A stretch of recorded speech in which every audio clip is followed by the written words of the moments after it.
हमारे इस यूनिवर्स को किसने बनाया और किस लिए बनाया। ऐसी इमेजिनेशन पे एक शो बनाया गया है कि इस धरती और इस पूरे यूनिवर्स को किसने बनाया और क्यों बनाया। तो चलो इस कहानी को स्टार्ट करते हैं, लेकिन उससे पहले वीडियो को लाइक कर दो और चैनल को सब्सक्राइब कर लो। इस पूरे यूनिवर्स को क्रिएट करने के बाद एक आदमी आराम से चेयर पे बैठकर बुक पढ़ रहा है। शो में इसका नाम गॉड रहता है। उसके सामने एक बड़ी सी टेबल है जिसे हम अर्थ के रूप में समझ सकते हैं। वहाँ पे धीरे धीरे लाइफ शुरू हो चुकी है, जहाँ पे पेड़ पौधे और जानवर के साथ साथ इंसान भी अब एग्जिस्ट में आ गए हैं। इन सब से बोर होकर गॉड आराम से चेयर पे बैठकर बुक पढ़ रहे हैं। यहाँ पे उसका एक नौकर जेफरी भी है और वो पूछता है क्या उन्हें ये बुक पसंद आई। गॉड कहता है कि हाँ ये ठीक ठाक है और इसमें उसे मजा आ रहा है और इसमें उसे ब्लैक होल बनाने की एक नई रेसिपी मिली है। और तभी वो नीचे देखता है कि अर्थ पे अब लोग इवॉल्व होने लगे हैं और उनमें एक आदमी दो पत्थरों को लगातार रगड़ रहा है। गॉड ये सब देखकर हैरान है कि उसके बनाए हुए जीव खुद से इवॉल्व हो रहे हैं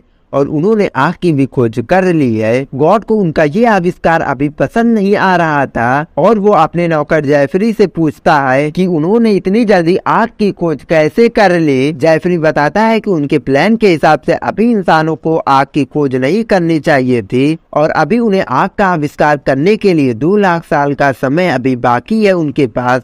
गॉड ऑर्डर देता है कि अभी इसे रोकना चाहिए और फिर जेफरी उस आदमी के द्वारा खोजी गई आग को बुझा देता है और गॉड फिर से किताब पढ़ने में लग जाता है और जेफरी को ऑर्डर देता है कि ये इंसान अब काफी ज्यादा इवॉल्व लग रहे हैं और वो उन्हें मार दे। गॉड का ऑर्डर मिलते ही जेफरी जानवरों को उनके पीछे लगा देता है और इंसान अब डर के मारे वहाँ से भागने लगते हैं और भागते हुए जाके गुफा में छुप जाते हैं और कुछ देर तक वहाँ पे छुपे रहते हैं और कुछ देर बाद वो सभी लोग बाहर आते हैं और वो लोग बारिश करवाने के लिए डांस करने लगते हैं। गॉड ये सब देखकर हैरान थे और वो जेफरी से पूछते हैं कि ये लोग क्या हरकत कर रहे हैं। ये जेफरी बताता है कि पृथ्वी पे अभी सूखा पड़ रहा है और उन्होंने ये खुद से बना लिया है गॉड से बारिश करवाने के लिए। गॉड हंसते हुए कहता है चलो ठीक है अब थोड़ी सी बारिश करवा दो और बारिश होते ही नीचे सभी इंसान खुशी से नाचने लगते हैं। गॉड उन्हें ऐसा करते हुए देखकर हंस रहा था जैसे कि ये सब बस उसके लिए एक खेल हो और वो थोड़ी सी और बारिश करने के लिए कहता है। फिर उसके बाद वो बुक को पढ़ने लगता है और वो जेफरी से कहता है कि पृथ्वी पे अब कोई और बीमारी फैला दो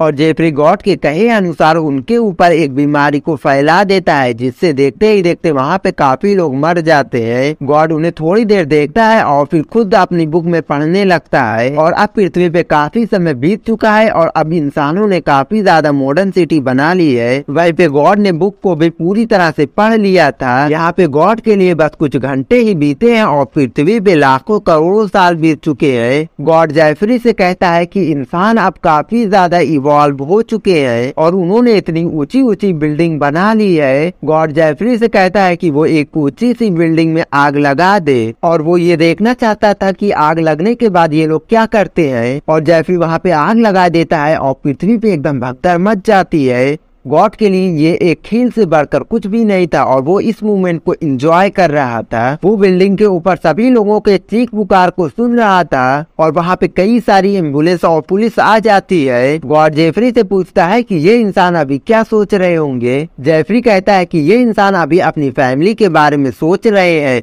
और जिंदा बच के अपनी फैमिली के पास जाना चाहते हैं। गॉड यहाँ पे एक और एडवेंचर चाहता है और कहता है इसी सिचुएशन में एक बड़ा सा तूफान आ जाए तो कैसा रहेगा। गॉड इंसानों को कीड़े कहता है और बोलता है ये लोग इतने एडवांस हो चुके हैं लेकिन अभी भी दूसरे यूनिवर्स को खोज नहीं पाए हैं क्योंकि उसने पिछली ही रात में मजाक मजाक से बना दिए थे। और अब गॉड उसी जलती हुई बिल्डिंग पे एक तूफान ला देता है जिससे अब छत पे फंसे सारे लोग मर जाते हैं और गॉड को ये काफी ज्यादा फनी लगता है। मगर तूफान की वजह से अब काफी सारे दूर गॉड के ऑफिस में जा रहे थे तो गॉड जेफरी से तूफान को रोकने के लिए कहता है और कहता है कि अब वो इस यूनिवर्स से बोर हो चुका है और वो इस यूनिवर्स को खत्म कर दे और कल ये एक अलग यूनिवर्स नया यूनिवर्स बनाएगा। और इसी के साथ ये सीरीज यहीं पे खत्म हो जाती है। तो ये स्टोरी आपको कैसी लगी कमेंट बॉक्स में जरूर से बताना।